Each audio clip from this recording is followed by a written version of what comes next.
I heard a splat and looked towards the sound. There I saw a dumpling smashed against my mom's cheek as she sat across from me. Old folks should stay away, someone muttered. My mom wiped her face with a napkin, trying to stay calm, but I could see she was disgusted. You're Sarah Murphy, handling foreign currency deposits at the New York bank, aren't you? Yes, that's me. You don't seem to have dementia. Keeping up part-time work, right? I'll remember you until tomorrow, my mom said. Then she quietly stood up and walked away quickly. I followed her. My name is Jessica Jones. I'm 29 years old and work in an office. Since graduating from college, I dedicated myself to my job and didn't date much.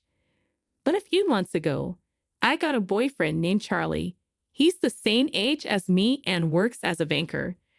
A colleague introduced us. Charlie is nice, gentle, and polite to everyone, which made me feel comfortable with him. I secretly thought I'd like to marry someone like him, but I felt it was too early to introduce him to my mom. I'm Charlie. I've been dating Jessica for 3 months now. Nice to meet you. Thank you for your polite greeting. You're a good man. Too good for my daughter. My mom smiled as she watched Charlie's polite greeting and his trembling hands presenting a gift. Jessica is really kind and hardworking. I'm the one who's undeserving. Is that so? She used to be such a klutz, a tomboy with short hair when she was little. Oh, right. Would you like to see her album? Really? I would love to see it. Wait a moment, Mom. My mom welcomed Charlie, and the three of us had a delightful dinner that day. After that, Charlie and I often visited my mom's house together. My dad passed away when I was little, and my mom raised me as a single parent. Your happiness is my happiness, Jessica. Thank you for introducing Charlie to me, she would say, genuinely happy for my well-being. Seeing her happy face made me happy too. However, taking Charlie to see my mom too often made me worry it might seem like I was pressuring him into marriage. I was considering marriage with Charlie, but I wasn't sure how he felt about it. When I visited Mom alone one time, Charlie said, "If you were going to your mom's, you should have told me." I was worried about her since she was feeling a bit under the weather last time, and I wanted to see her face. Plus, I wanted to talk about the movie she recommended. It turned out Charlie and my mom were getting along better than I thought. Given my mom's calm and gentle nature, they probably just clicked well. With work going smoothly and good relationships with my lover and family, I began to wonder if my life was going too well. 6 months into our relationship, Charlie said, "Jessica, for Mother's Day next month, shall we go out to eat, just the three of us? There's a place I want to take you both. If you have plans just for the family, we can go another time." Really? I love the idea. Charlie knew my mom would be thrilled, so we decided to go out for dinner on Mother's Day. I thought about inviting my sister, but she was married and had little children, so we settled on just the three of us. Oh, I recognize this place. I love the Chinese food here, my mom exclaimed. Really? You knew about this restaurant? I asked. Sure. I used to come here often. But Charlie, you really know my taste. Finding a place I like. Charlie blushed at the compliment. Having never been to this restaurant, I followed Charlie and my mom's lead. The restaurant was adorned with chandeliers and large lanterns, showcasing luxurious decorations. A waiter stood tall next to a large swivel table. I realized this was a high-end Chinese restaurant. Then please bring us the special course I ordered, Charlie said calmly to the waiter, watched by my mom with a beaming smile. I was probably the only one feeling nervous in this situation. As we tucked into the dishes being laid out one after another, the pleasant aroma of dumplings filled the air. Then from behind me, a high-pitched woman's voice rang out. Right? What are you doing here? You are Sarah. Charlie's face turned pale in an instant. I turned around to see a smirking woman standing with her arms crossed. So you left our bank and had the nerve to come here. You must have settled for a small regional bank. Huh? Can you even afford this? She sneered. Charlie stopped his chopsticks and looked down slightly. That's none of your concern, Sarah. Besides, we are in the middle of a precious dinner, so please stop. His voice trembled slightly. My apologies for interrupting your precious dinner, Sarah said, scrutinizing my mom and me with a lingering look. I met her gaze. Excuse me, may I ask who you are? I said. Sarah laughed again. I'm Sarah Murphy, a former supervisor of Charlie at New York Bank. She seemed to take pride in her association with her workplace. Oh, New York Bank, as in the major one. My mom looked at Sarah with surprise, which was understandable since New York Bank is one of the biggest banks. Working there implied a high level of prestige. As we were struck dumb, Sarah let out a derisive laugh. Look at you, amazed just because I work at New York Bank. How low have you fallen to dying with such a poor family? When Sarah said that, Charlie, who usually speaks slowly, spoke louder. How can you say such things to my loved ones? You should take back your words. Sarah continued to snicker even as Charlie grew angry. I tried to calm Charlie down for the moment. It was the first time I heard of Charlie working at New York Bank, but I knew he had changed jobs due to harassment from a superior at his previous bank. He had been pursued by a married woman who was his mentor at the bank where he first worked. When Charlie firmly rejected her advances, she started to blame him for her mistakes and even deliberately lost documents he was responsible for, subjecting him to severe bullying. Eventually, Charlie couldn't endure the harassment and resigned. This is the woman who was Charlie's mentor, I thought. So you're the one who drove Charlie to resign. What are you talking about? I just honestly reported to the boss that Charlie couldn't do his job. Sarah replied, I was merely fulfilling my duties as the mentor for dropouts. Sarah sneered. You were just his new employee mentor, but you were very close to him. I countered. My words made Sarah pause. She realized Charlie had told me everything. Then she blinked and furrowed her brow. Who are you talking to? I'm a different class of person from you people. How are we different in class? I asked. We are entirely different, she said. An elite like me, working in the foreign currency deposit department of a major bank, versus a man who has dropped out of the elite and works hard all his life for low pay, a woman working for some dirty small to medium enterprise, and an old hag who works part-time. And not someone you can casually chat with. Sarah's harsh words made my jaw clench and my teeth grind. She looked at us and laughed heartily. I feel sick sharing a meal in the same place as you. I'll forgive Charlie for old time's sake, but can this low-class family leave now? I was at my breaking point and almost slammed my napkin on the table, but my mom stopped me. We will leave once we finish our meal. Please go back to your seat without minding us. Your food will get cold. Looking at her table, I noticed only one set of dishes laid out. My mom's words implied, eat alone and be miserable. Considering the conversation over, we turned back to our table and picked up our chopsticks again. Then, out of the corner of my eye, I saw a shadow hastily reaching for a plate. You guys are a burden on society. The next moment, I heard a splat. Turning towards the sound, I saw a smashed dumpling sticking to my mom's cheek. Old hags and poor folks should stay away. Hey, how terrible. How could you do that? I yelled. Are you okay, Mom? I'm so sorry. Charlie was about to call the restaurant staff when my mom stopped him. It's not right to throw food, especially something so hot. While she wiped her face with a napkin, trying to remain calm, her expression was full of disgust. Sarah laughed loudly at this sight. Let's just leave. This meal is ruined anyway. You're Sarah Murphy from New York Bank, handling foreign currency deposits, right? That's correct. It seems you don't have to worry about dementia yet.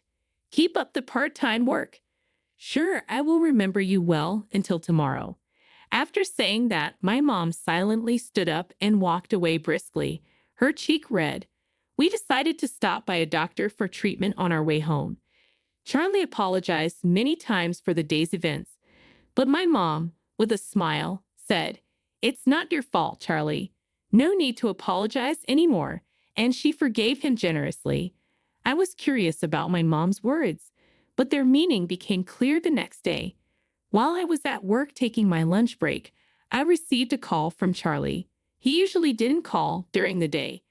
Thinking something must have happened, I quickly answered, and Charlie's voice was trembling. "Who the hell is your mom? What are you talking about?" I asked. "I received a strange call this morning. The content was bizarre, but it seems my seniors already know about it." Charlie was panicking. His thoughts jumbled as he spoke. Unable to understand what Charlie was trying to say in his panic, I decided to listen to his story after work. We decided that if it involved my mom, we would talk about it with her as well, so we headed to my mom's house. "Hi, Jessica." "Charlie, what is it?" "Craving my baked potato again." "Baked potato? I love those. But no, that's not why we're here. Was it you who called my bank expressing interest in doing business?" "Really? Is that true, Mom?" While tying her apron, my mom smiled mischievously. "That's right. I'd like to do business with your bank from now on, my dear banker." Charlie looked utterly flabbergasted. "Charlie, what business?" As I asked, Charlie took a deep breath, trying to calm himself. Then the doorbell rang. Just in time. "Come on, you two, join us." "What?" When my mom opened the door, a tall man followed by a smaller, hunched-over Sarah stood there. "Why is the president of New York Bank here?" The man, sweating and offering a luxurious gift, appeared to be the president of New York Bank. "We are here because of the sudden account closure." "What has happened?" "I have decided never to do business with your bank again," my mom stated with an unusually sharp tone, uncharacteristic of her usual gentle demeanor. The president was in a panic, his shirt collar soaked with sweat. My eyes met Sarah's, but she quickly turned away. "Please let us know if there is anything we can do. However, we earnestly request you to reconsider the cancellation of the $150 million deposit," the bank president pleaded. "So the phone call I received this morning wasn't a lie," Charlie murmured, eyes widening in realization. "You were the ones who refused, right, Sarah Murphy? You said our classes as people are different, that you feel sick being in the same space as someone lower class like me, right? Then you wouldn't want to hold on to my money either." "That's not what I meant." Sarah struggled for words, her eyes darting around. The bank president turned sharply towards her. "Did you say that? Do you not know who this woman is? She is Carol Jones, one of the top 3 investors in the USA. A legendary figure indeed." My mom was a well-known legendary investor with a net worth of several $billions who had entrusted $150 million to New York Bank for management. However, due to the incident with Sarah, she decided to cancel this deposit. Realizing the gravity of her actions, Sarah trembled. "What are you doing?" "Apologize to her," the president demanded. "I am truly sorry," Sarah said, her voice shaking. My mom watched them apologize with quiet disdain. "No, I will not forgive you. As I have already decided and mentioned on the phone, please transfer my deposit to the designated bank by the end of this month." "I am so sorry. Please, I beg you to reconsider. I didn't know who you were and was rude, but such an incident will never happen again. If you judge people by their appearance and act so rudely towards them, then I can't trust you," my mom replied sharply. Sarah swallowed hard at my mom's words, collapsing to her knees. "Please, I'm really sorry." I was astonished to see two adults, Sarah and the president in suits, apologizing profusely to my mom. However, my mom did not nod in agreement. Sarah, realizing she was not forgiven, looked up and then made eye contact with me and Charlie. She crawled over. "What are you doing?" I asked. "Jessica, Charlie, I'm so sorry. Please forgive my rudeness." Sarah continued to apologize loudly, dripping with sweat. Then she gave a creepy smile and started talking to us. I never thought Charlie would be dating such a high-class daughter. Humor something. Birds of a feather flock together. Charlie's brows furrowed naturally upon hearing Sarah's words. The president then asked, "Excuse me, do Charlie and Sarah know each other?" Sarah visibly paled at the president's question. Charlie clenched his fists tightly and took a deep breath. "Yes, I used to work at New York Bank a few years ago. Sarah here was my new employee mentor. Is that so? Well, if you're interested, would you consider working at New York Bank again? We can certainly offer you a very good position," the president suggested to Charlie with a smile. After a brief silence, Charlie looked straight at the president and said, "No, thank you. I don't want to be one of the mentors forced into affairs, and I will never return to New York Bank, where it is common for junior employees to take responsibility for their boss's mistakes." Forced into affairs. Taking the fall for mistakes. "Sarah, can you explain this?" The president's face turned red as Sarah turned deathly pale. "Well, that's," she stammered. "Do you realize what would happen to our bank if this comes to light?" The president's concern wasn't just about the bank. His anger was different from that of a boss scolding his employee. It was a look of contempt and sadness directed at Sarah. "Excuse me if I'm mistaken, but could it be that you, the president, also have something with Sarah?" I asked. The president looked down quietly, and then drops of water, different from sweat, fell to the floor. "You said I was the one you were meant to be with. We are both married, but it was just that we met too late." Could it really be? I was speechless at the shocking turn of events. While we were taken aback, the president confronted Sarah, who had been having affairs at work despite being married. Moreover, she was using these affairs not just as flings, but to continue her relationship with her boss to advance her career. Sarah just hung her head in shame. The president was devastated by the shock of learning the truth. I felt a rush of anger. "You sure looked down on us, didn't you?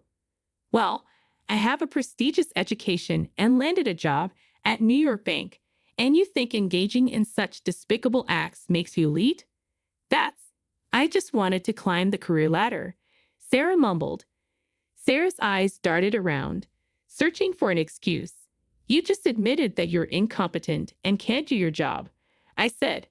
"Wow, you judged us solely by our appearance, calling us poor. But no matter how excellent your education or career might be, what you've done is morally bankrupt. Now you will face the consequences." After a moment of silence, my mom chuckled and clapped her hands loudly once. "That's the end of that. Don't come to my house anymore and don't contact me unless it's to arrange the payment. Now, if you understand, please leave." The president walked away listlessly, followed by Sarah. After they left through the front door, I watched them go for a while, their aura heavy and gloomy. Afterward, my mom's $150 million deposit was successfully transferred to the bank where Charlie works, and the matter was settled for the time being. Charlie's reputation at the bank improved due to this, and it seems certain he will be promoted in 6 months. On the other hand, according to a former colleague of Charlie's, Sarah was fired after the incident. Her sudden dismissal became a topic of conversation among the bank employees, sparking rumors that something had happened. Then someone well-informed about the affair between the president and Sarah exposed the truth in the bank. Furthermore, the wives of her other married lovers demanded alimony from Sarah. As a result, her affairs were revealed to her husband, leading to her divorce. Sarah was in debt for alimony payments and had lost her family. She confessed her affair with the president to the president's wife herself, saying, "It's not fair that I'm the only one who's unhappy." The wife calmly dealt with the confession and demanded alimony from Sarah. After this backfired and accumulated more debt, no one has seen Sarah since. 3 months have passed since then. This Chinese food is always so delicious, but it would have been nice to make up for Mother's Day after all. Paul, Charlie, and Jessica weren't at fault, but we couldn't finish the meal that time. "Right, this is my way of making it up too," I said. We returned to the high-end Chinese restaurant to make up for that day, the three of us dining together again. We just hoped for more peaceful days like these. By the way, Charlie, even if you and Jessica break up, I have no intention of changing the person in charge of my deposit. I dislike relationships where love isn't judged fairly.